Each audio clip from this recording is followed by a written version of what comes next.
Ayun na, share po sa inyo lahat dyan ng bonggang-bongga. Ayun na, sa araw-araw na paggamit mo ng Messenger, ay alam mo na ba to? Meron akong tutorial na ituturo sa'yo. Hidden pictures sa Messenger na lagi mong ginagamit pero baka hindi mo pa ito alam.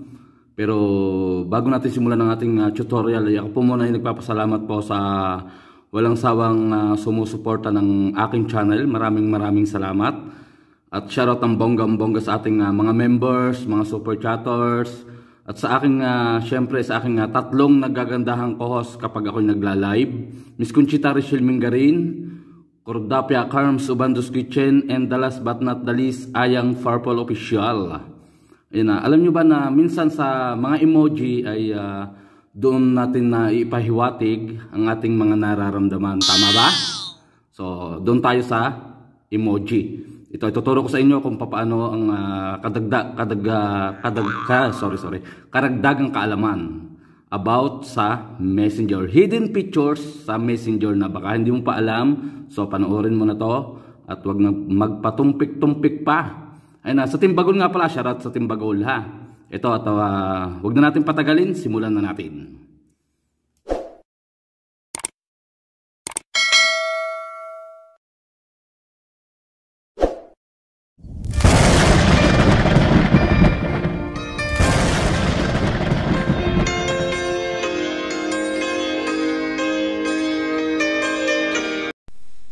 At dahil nga usapang Messenger tayo, punta lang tayo sa icon ng Messenger. Siguro naman pamilyar na kayo dyan sa Messenger na yan, di ba? I-click lang natin yung Messenger. Click lang natin yung Messenger. Click. Ito na nga at na-open na natin yung Messenger. Dito tayo sa chat message para yung iba kasi talaga ay sa mga emoji pinapahiwatig yung kanilang mga feelings, yung kanilang mga nararamdaman. So dito tayo sa message, chat message. Okay, message tayo, di ba? I-click lang natin yung smiley. Makikita nyo dyan, smiley. Dito sa may bandang kanan, yung color blue. Yung color blue. Okay, click natin yan. Pag na-click natin yan, may makikita tayo dyan. May mga emoji sa baba, di ba? O may mga angry, may mga love you, may mga puso-puso, in love yan pag ganyan. In lababo. May mga fire yan, mga puso-puso yan.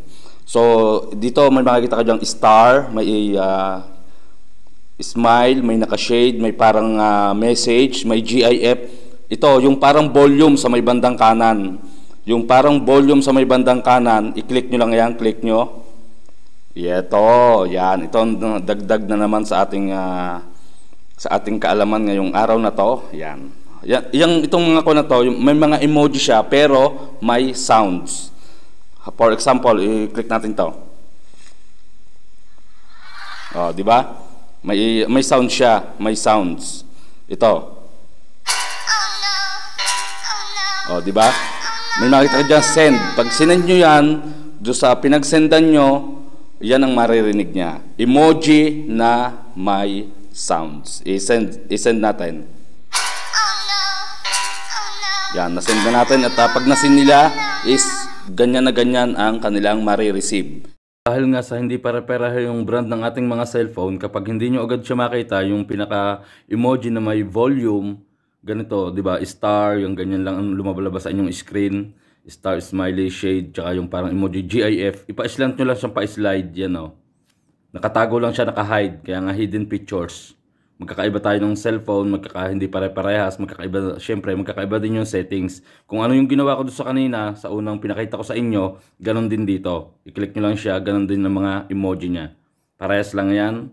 At yan, siguro ay hanggang dito na lang at maraming salamat po. At marami pa tayong mga tutorial at isa-isa nating i-share sa inyo. At hanggang dito na lang po. Ako po yung nagpapasalamat again and again sa walang sawang sumusuporta ng aking channel. Maraming salamat po. Thank you very much. Maraming salamat and God bless.